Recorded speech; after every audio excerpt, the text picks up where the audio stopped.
सही है ना आवाज? एक बार उसमें देखो, उसमें क्या कहते हैं, वो ओबीएस में देखो। हाँ ठीक है, आवाज बिल्कुल सही है, कोई दिक्कत नहीं है। देखो, तो सिस्मोग्राफ होता है, सिस्मोलॉजी इसके स्टडी को बोलते हैं। अजेंद्र, एक ही बच्चे को आवाज नहीं आ रही कि सबको नहीं आ रही? चलो ठीक है। अब देख, आवाज यार यहाँ से तो सही है, सब माइक वाइक सब ऑन है, वॉइस नहीं है। How is it possible? Okay ठीक है। देखो, अब देखो, अब ध्यान दो थोड़ा सा। फिर उसके बाद मैंने पढ़ा कि एपी सेंटर क्या होता है, फोकस क्या होता है, इस चीज़ को हमने पढ़ लिया था, है ना? ये परपेंडिकुलर होता है, और वगैरह वगैरह कई चीज़ें हमने देख ली थी कुछ एक। अब हम थोड़ी सी बातें और कर लेते हैं, ठीक है? एक मैंने वेव्स आपको पढ़ा दी थी बच्चा ना, वेव्स मैंने पढ़ा दी थी। वेव्स मैंने पढ़ा दी थी आपको कब, जब आपको इंटीरियर ऑफ द अर्थ पढ़ाया था उस समय के ऊपर। सिस्मिक वेव्स है ना, तो सिस्मिक वेव्स पढ़ा दी थी मैंने, ठीक है? तो लेकिन फिर भी आप एक बार देख लो कैसे होती हैं। तो भूकंपीय तरंगे, भूकंपीय तरंगे, भूकंपीय तरंगे, ठीक है ना? तरंगे, सेस्मिक वेव्स, सेस्मिक वेव्स, ठीक है? और भूकंपीय तरंगों में देखेंगे तो दो प्रकार की होंगी। एक होंगी आपकी, जिसको बोलते हैं हम कौन सी, जिनको हम बोलते हैं भूगर्भिक तरंगे, भूगर्भिक तरंगे, भूगर्भिक तरंगे, भूगर्भिक तरंगे, ठीक है? Body waves, body waves, body waves होती हैं, ठीक है? और दूसरी होती हैं, और दूसरी जो होती है ना, उन दूसरी तरंगों को बोलते हैं कौन सी, धरातलीय तरंगे, धरातलीय तरंगे, धरातलीय तरंगे, ठीक है? धरातलीय तरंगे, जिनको हम बोलते हैं surface waves, surface waves, surface waves, ठीक है इनको, ठीक है? और दूसरी होती है, देखो, ये और जो दूसरी बॉडी जो वेव्स होती है है ना, ये ना, दो टाइप की होंगी। और बॉडी वेव्स दो टाइप की कौन कौन सी होंगी, देखो एक बार बेटा। दो टाइप की ये होंगी आपकी। एक होगी जिसको बोलते हैं पी, पढ़ा चुका हूँ, P, P wave, P wave. और इसी को बोलते हैं प्राइमरी वेव्स, प्राइमरी वेव्स। दूसरी है ये एस जो वेव, बॉडी जो वेव्स होती है है ना, ना, ये ये दो दो टाइप की होंगी। और बॉडी एस वेव्स दो वेव्स, टाइप की कौन कौन सी होंगी, देखो एक बार बेटा। और इसी दो को टाइप बोलते की हैं ये होंगी सेकेंडरी आपकी। वेव, एक होगी जिसको बोलते हैं पी, पढ़ा चुका हूँ, P, P secondary wave, wave, P wave. और इसी को ठीक है बोलते ना। हैं प्राइमरी वेव्स, एक प्राइमरी वेव हो गई और एक कौन सी हो प्राइमरी गई, सेकेंडरी वेव हो गई, धरातली तरंगे। वेव्स, धरातली दूसरी है तरंगे, ये एस जो वेव्स बॉडी जो वेव्स होती है है ना, ये ना, दो टाइप की होंगी। धरातलीय तरंगे, और बॉडी एस वेव्स दो वेव्स, टाइप की कौन ये कौन सी धरातली होंगी, देखो तरंगे एक बार आपकी बेटा। दो और टाइप, इसी दो को टाइप बोलते हैं की आ होंगी सेकेंडरी आपकी। वेव, एक तो एक आपकी होगी होंगी जिसको कौन बोलते सी, पी, पढ़ा चुका हूँ, L P wave, P secondary wave, wave, है ना?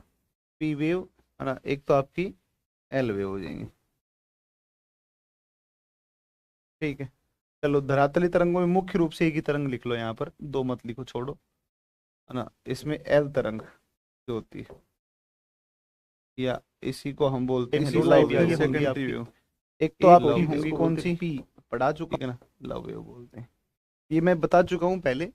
एल तरंग जो है धरातल के ऊपर चलती है, सबसे कम स्पीड होता है ना, सबसे कम गति, सबसे कम गति, व लोवेस्ट वेलोसिटी, लोवेस्ट वेलोसिटी, और सबसे विनाशक, सबसे अधिक विनाशक, सबसे अधिक विनाश, डेस्ट्रॉय वेव्स है ना, डेस्ट्रॉयर वेव। क्योंकि सबसे कम गति से चलेंगी, सरफेस के ऊपर धीरे धीरे चलेंगी, और सरफेस के ऊपर जब धीरे धीरे चलेंगे, धीरे धीरे, तो ज़्यादा नुकसान करेंगे ये, ठीक है ना? ज़्यादा नुकसान करते हैं। डबल वेव हो रही है भाई, डबल डबल इको कर रहा है आवाज़। सही करो यार, ये हमारी डेली की समस्या है। उसमें से एक,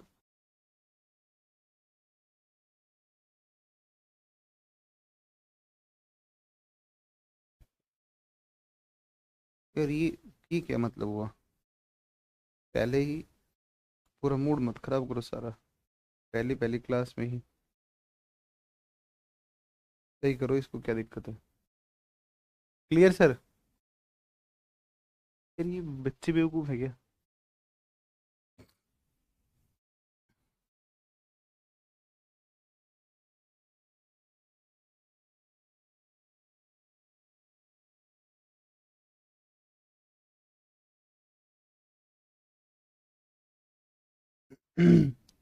अब ठीक है ना?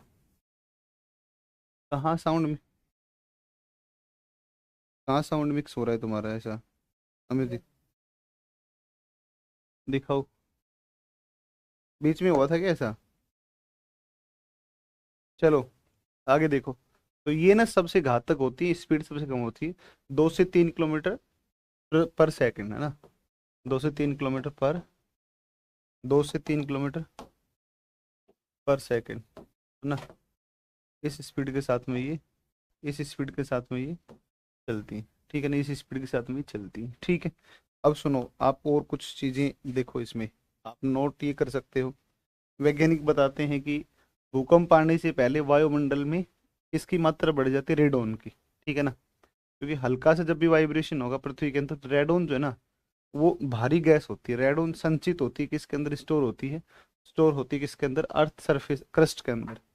और अर्थ क्रस्ट से वो रेडोन जो गैस है वो निकलना शुरू हो जाती है, ठीक है। अब कहोगे कि भूकंप से पहले, भूकंप से पहले,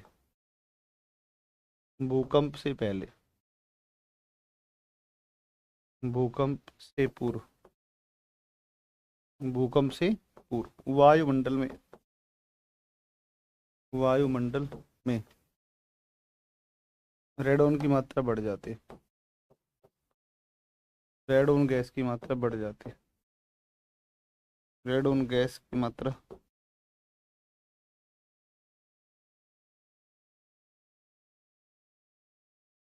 बढ़ जाती है,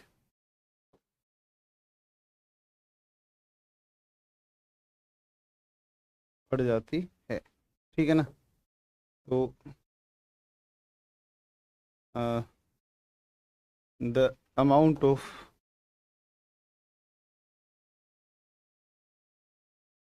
radon gas, radon gas increase in atmosphere, atmosphere, atmosphere, atmosphere में इंक्रीज हो जाएगी किसकी? वो अमाउंट किसकी बढ़ जाएगी? तो ये रेडोन की बढ़ जाएगी, रेडोन की मात्रा बढ़ जाती है, ठीक है। रेडोन बढ़ जाती है, एक बात हो गई, ठीक है। एक बात ये हो गई। अच्छा चलो कोई बात नहीं, ये हो गई। और भाई, और क्या बताऊं, बताओ, और बताओ, इसमें क्या बताऊं मैं आपको? और क्या बताया जाए आपको ऐसा खास हो जो, जो आपके पेपर में काफी काम का हो? हम्म। अच्छा, ना। हाँ एनिमल्स, अरे जीवों को महसूस हो जाता है, वो एक बात अलग है, ठीक है ना? तो जो बिल में जीव रहते हैं ना, बिलों के अंदर, चूहे, सांप, इन सब को महसूस हो जाता है। जैसे मोर वगैरह बोलने लग जाते हैं, कुत्ते भौंकने लग जाते हैं, इस तरीके का होता है। तो ये उन चीज़ों को महसूस कर सकते हैं ना ये लोग। चलो,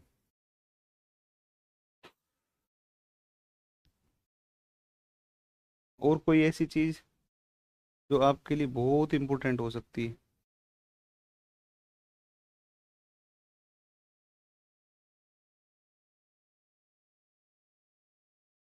अच्छा, स्टडी ऑफ, ये क्या लिखवा दिया था क्या आपको? स्टडी लिखवा दी थी इसकी? स्टडी लिखवा दी थी क्या? स्टडी ऑफ, ये क्या, अब क्या बोलते हैं इसको? Study of earthquake, study of earthquake, earthquake, भूकंपों का अध्ययन, भूकंपों का अध्ययन, भूकंप का अध्ययन।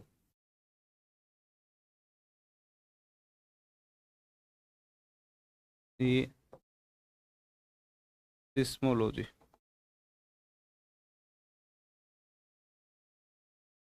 सिस्मोलॉजी, भूकंप विज्ञान इसको बोलते हैं, भूकंप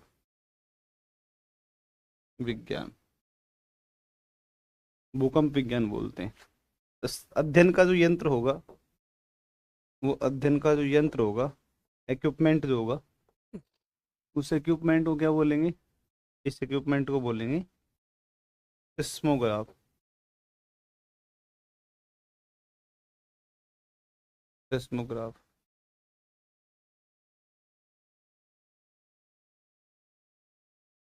सिस्मोग्राफ, है ना। भूकंप लेखी यंत्र, है ना, भूकंप मापी यंत्र, चलो सिस्मोग्राफ ही बोलते हैं, सिस्मोग्राफ याद रखना है। ये कितने टाइप का होता है? तो अगर टाइप की बात करें तो ये 3 टाइप का होता है ना। 3 टाइप का होगा। एक होगा Richter scale, Richter scale, Richter scale, Richter. दूसरा होगा मर्केली, मर्केली होगा। दूसरा एक होगा मर्केली, ठीक है। एक रिक्टर होता है और एक कौन सा होता है? मर्केली होता है।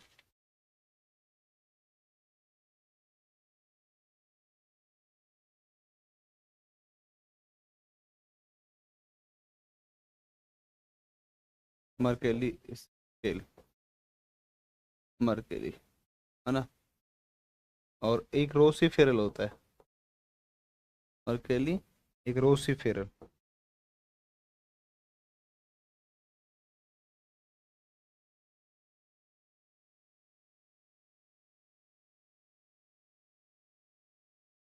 रोसीफेरल,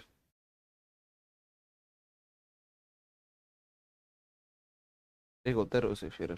3 तरीके का ये होता है, रिक्टर होता है, मर्केली होता है, और एक कौन सा होता है? रोसीफेरल, ठीक है। देखो, अब ध्यान दो एक बार इस बात पर। भारत में जो भूकंप मापन है वो किस में किया जाता है? वो किया जाता है रिक्टर स्केल में किया जाता है ना। और ये इसके, आप देखोगे कि लघुगणित या गणितीय मापक है ना, मैथमेटिकल कैलकुलेशन इसके द्वारा होती है, जो लोगरिथम पर आधारित होता है। और आप अगर इसमें देखोगे इस रिक्टर स्केल के अंदर, तो रिक्टर स्केल जो होता है ये सबसे अधिक जो है सटीक होता है ना। इसमें एनर्जी को हम देखो वो करते हैं कि कितनी एनर्जी जो है बाहर निकली है, ठीक है ना। 35 में इसका जो इसे बनाया गया चार्ल्स फ्रांसिस रिक्टर द्वारा, है ना। रिक्टर जो स्केल था ये सबसे सबसे सटीक है ना, एक्यूरेट, सटीक है। 1935 में यूएसए के वैज्ञानिक, वैज्ञानिक, यूएसए के वैज्ञानिक, क्या नाम इनका? चार्ल्स फ्रांसिस रिक्टर द्वारा बनाया गया, चार्ल्स फ्रांसिस रिक्टर द्वारा, रिक्टर द्वारा बनाया गया। और ये परिमाण का मापन करता है, मैग्नीट्यूड का, है ना। परिमाण मापन, परिमाण मापन, मैग्नीट्यूड।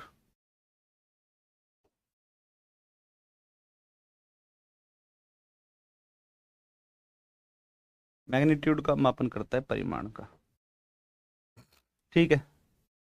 और ये मैथमेटिकल है ना, गणितीय कैलकुलेटर, ये मैथमेटिकल स्केल है ये, है ना। इसमें जो डिजिट्स होते हैं, मतलब अपने बोलते भाई कितनी फ्रीक्वेंसी का है ना, कितनी फ्रीक्वेंसी थी, तीव्रता कितनी थी इसकी, आपने बोलते 6 का आया, 7 का आया। तो इसमें डिजिट्स जो है वो कहाँ तक अंकित मिलते हैं? 1 से 9 तक के अंक प्रकाशित होते हैं, के मान अंकित होते हैं, है ना। 1 से 9 तक के मान अंकित होते हैं इसके, 1 से 9 तक अंकित मान होता है। इसका 10 गुना एनर्जी निकलेगी, ठीक है। तो देखो इसमें परिमाण जो है वो परिमाण को मापता है, एक बात। इसका विकास चार्ल्स लोगरिथम पर आधारित है ना, गणितीय मेथड है लोगरिथम। 1935 में इसको बनाया गया किसके द्वारा? चार्ल्स क्या नाम है इनका, चार्ल्स फ्रांसिस रिक्टर द्वारा इसका विकास किया गया ना। चार्ल्स रिक्टर, फ्रांसिस रिक्टर द्वारा इसका विकास किया गया। अमेरिकी है ना, सटीकतम, ठीक है ना, ये सब सटीक है। मैथमेटिकल स्केल है, लोगरिथम बेस है, 1 से 9 तक के मान इसके ऊपर अंकित होते हैं। और ये परिमाण का मापन करता है ना, मैग्नीट्यूड को मापता है ये कितनी फ्रीक्वेंसी, कितनी तीव्रता का भूकंप आया है। ठीक है, चलो ये हो गया सबका। इसके बाद में एक दो जानकारी और हैं, जैसे मैं आपको बता देता हूँ एक दो जानकारी हम। जैसे अगर आप देखोगे कि एक दो चीजें हैं, समान भूकंप तीव्रता है ना वाले स्थानों को मिलाने वाली लाइन। ठीक है, समान भूकंपीय तीव्रता, समान भूकंपीय तीव्रता,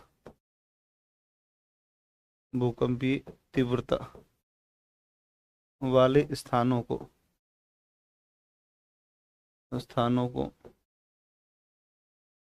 मिलाने वाली रेखा, मिलाने वाली रेखा, समान भूकंपीय तीव्रता वाले स्थानों को मिलाने वाली रेखा, ये कौन सी है? तो ये समान भूकंपीय तीव्रता वाले स्थानों को मिलाती है। इसको क्या बोलते हैं? तो इसको बोलते हैं आइसोसिस्मल लाइन, है ना, समभूकंप रेखा, समभूकंप रेखा, समभूकंप रेखा, भूकंप रेखा, रेखा आइसोसिस्मल लाइन, आइसोसिस्मल लाइन। और एक एक साथ जिन स्थानों पर भूकंप आए हैं, भाई मान लो कि 5 स्थान है, एक ए स्थान है, एक बी स्थान है, सी स्थान है, डी स्थान है, ई स्थान है।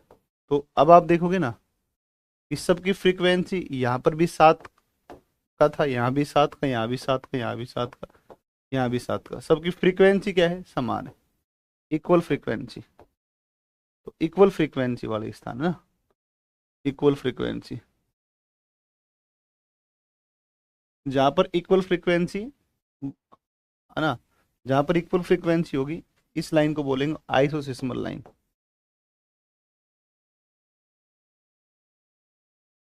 आइसोसिस्मल लाइन, आइसोसिस्मल लाइन। ठीक है, आइसोसिस्मल लाइन। एक समान भूकंप तीव्रता जहां पर थी ना, समान तीव्रता वाले जो होंगे वो उनको मिलाने वाली रेखा कौन सी होगी? अरे भाई, line joining two equal frequency, line joining joining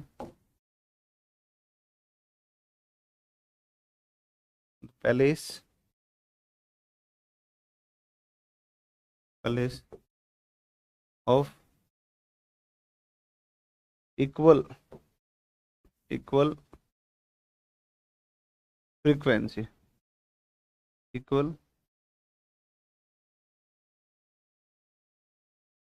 वो ये कौन सा हो जाएगा? आइसोसिस्मल हो जाएगा, आइसोसिस्मल लाइन। ठीक है, अब देखो, जहां पर एक साथ एक ही समय पर आने वाले भूकंप, एक ही समय पर, एक ही समय पर, एक ही समय पर आने वाले, एक ही समय पर आने वाले भूकंप वाले स्थानों, वाले स्थानों को मिलाने वाली रेखा, को मिलाने वाली रेखा, है ना। भाई एक समय पर आया, है ना। तो एक समय पर जहां जहां भूकंप आया, एक समय पर सेम टाइम पर, वो हुई होमोसिस्मल लाइन।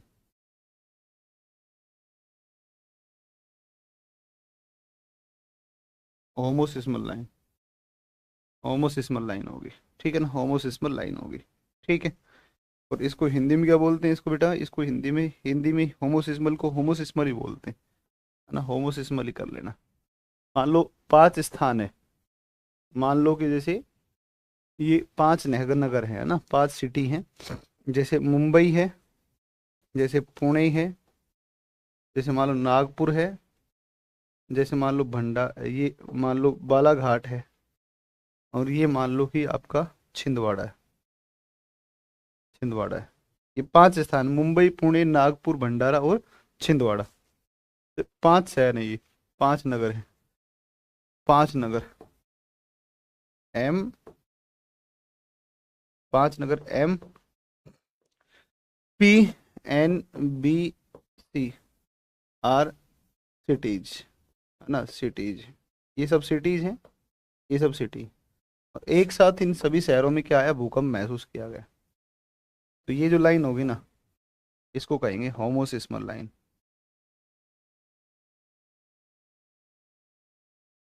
होमोसिस्मल लाइन, ये होगी आपकी होमोसिस्मल लाइन होगी, ठीक है। ये इंपॉर्टेंट है, ये वाली गलती कई बार पेपर में होती है, ठीक है ना, ये वाली पेपर में गलती होती है, ठीक है। ये एग्जाम्स में आता है और गलती हो जाती है, ठीक है। चलो, ये कुल मिला के तुम्हारा हो गया, और ये तुम्हारा कुल मिला करके हो गया, ठीक है। आप यूट्यूब पर क्लास 6 की वर्ड सीरीज बंद क्यों की? अच्छा, चलो शुरू कर देंगे, वापस घर से आने के बाद में फिर टाइम निकाल लेंगे और फिर शुरू कर देंगे, बस राजी, कर देंगे, शुरू कर देंगे, तुम्हारे लिए करना पड़ेगा, क्या करें बताओ। तो एक समान फ्रीक्वेंसी जहाँ की थी, उनको जब मिलवाया, उनको मिलाने पर जो लाइन बनी वो तो कौन सी है, आइसोसिस्मल है, सम भूकंप रेखा है। और फिर जो आएगी, एक आएगी अभी सह भूकंप रेखा, है,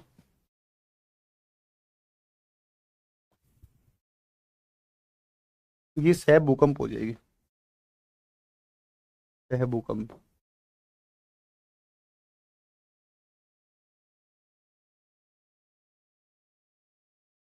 ठीक है, हो गया।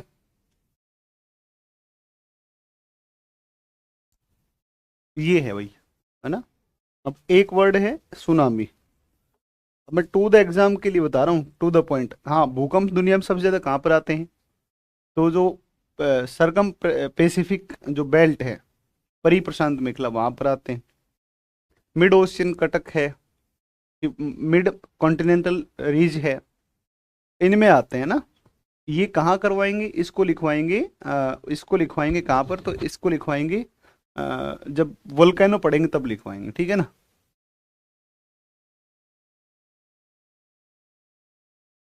तो ये कुल मिला के ये करेंगे अपने, कि जब अपने वो पढ़ाएंगे ना, क्या कहते हैं, ज्वालामुखी, तो वहां पर लिखवाएंगे, ठीक है, इन तीनों चीजों को वहां मैप बना करके वर्ल्ड का, और उसमें करवा देंगे, ठीक है ना। देखो एक बार, एक चीज और देखो, ध्यान दो, और एक चीज है सुनामी। सुनामी, सुनामी, सुनामी क्या होती है, सुनो एक बार। सुनामी है ना, जापानी वर्ड है ना, जैपनीज वर्ड है, जापानी शब्द है, जैपनीज वर्ड है,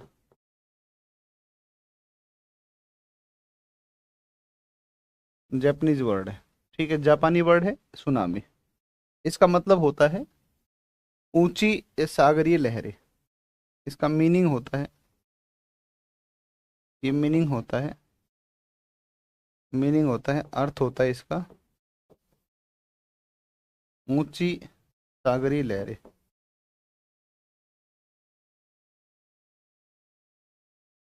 ना, हाई ओशियनिक वेव्स,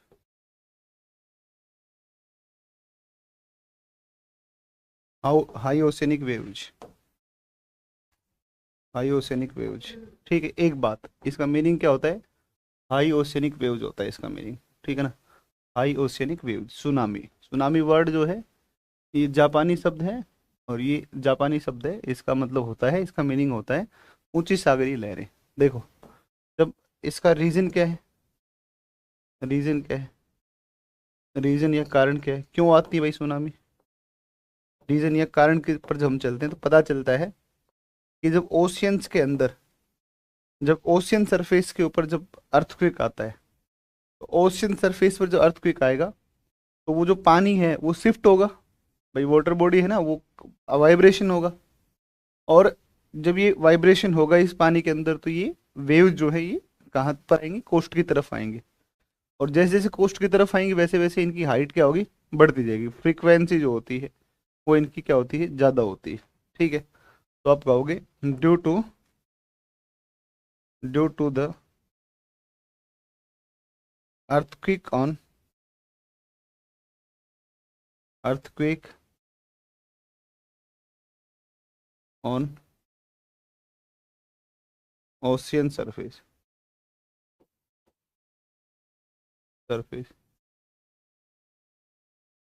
है ना?